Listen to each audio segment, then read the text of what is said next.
Recently, two virulent anti-Semites, Andrew Tate and Tate Owens, as well as the hedonistic bum and loser, spoiled brat, silver spoon trust fund, and daddy wallet baby, Dan Bilzerian, made waves with the ridiculous hate-filled claims that certain Jewish sources and or polemics, chief among these the Talmud, speak derogatorily of the Gentile, thereby excusing and or justifying anti-Semitism. A rather intelligent and well-versed YouTube podcaster responded by addressing each such so-called derogatory Talmudic term and placed these in full context, thereby removing the sting of the respective negative connotation and the like, and thus dispelling the severe, harsh, preconceived, fallacious notions poorly presented by the aforementioned.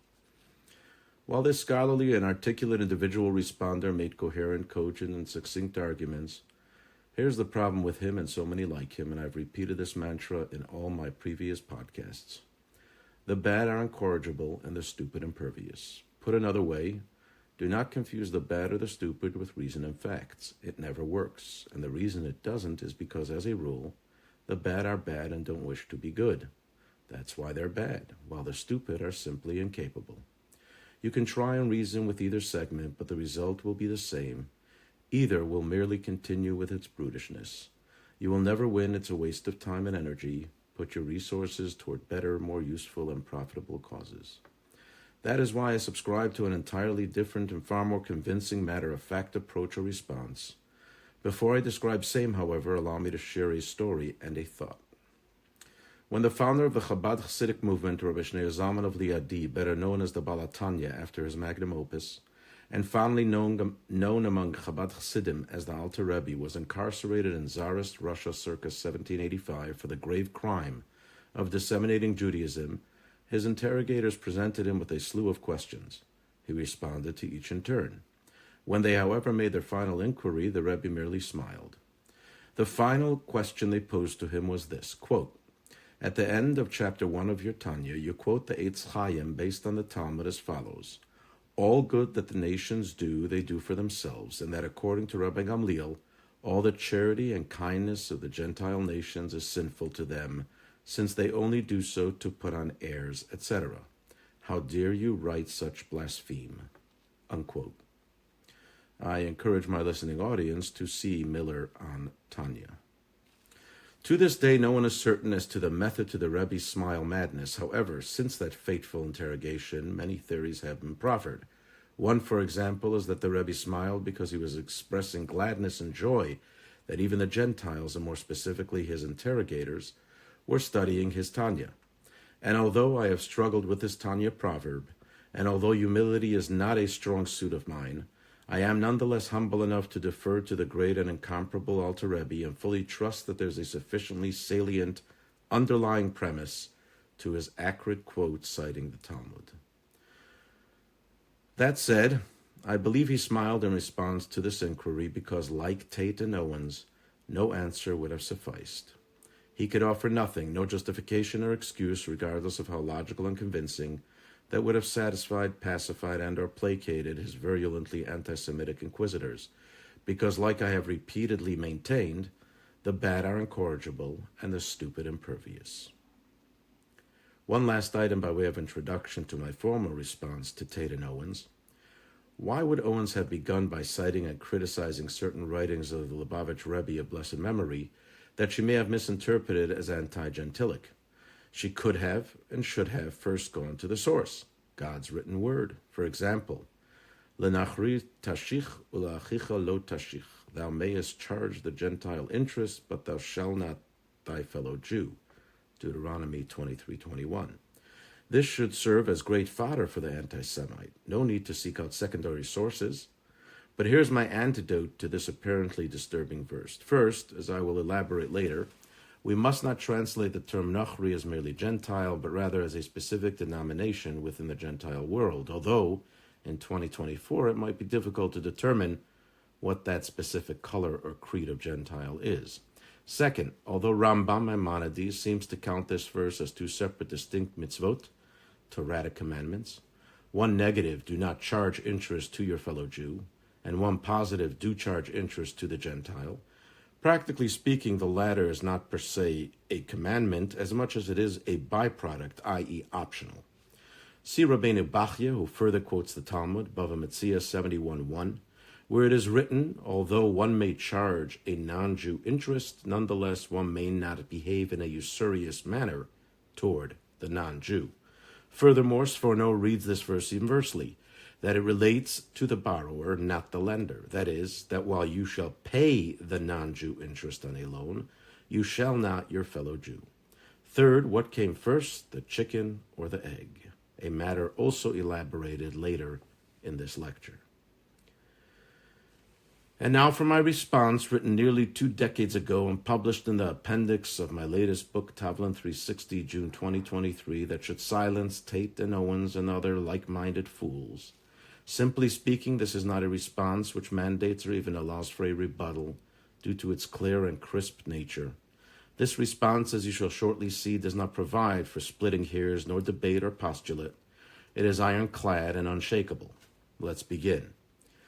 I am mindful of the many debates that took place during the times of the Crusades or Spanish Inquisition in the 14th and 15th centuries, and even earlier in the times of Nachmanides, when he and his ilk were forced to defend, among other things like the Jews' claim of chosenness, many passages in the Talmud that the barons, squires, monks, and priests found objectionable. One such passage was, Toiv bagoyim katoil, the best of the Gentiles shall be put to death.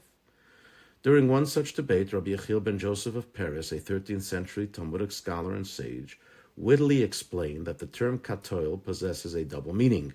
One, kill, the other, Catholic.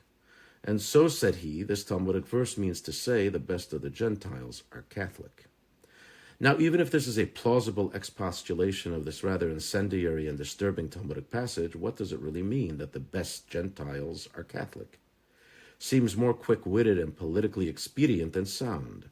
Second, this is most ironic, as the Catholics were certainly at the time, and perhaps even nowadays, the Jews' bane of existence. If I were Rabbi Yechiel standing before Louis IV, debating the famous apostate Jew and virulent anti-Semite Nicholas Dunnan, I would have responded thusly. Oh, your majesty and Nicholas, first, there is so much in the Talmud that is really beyond our comprehension.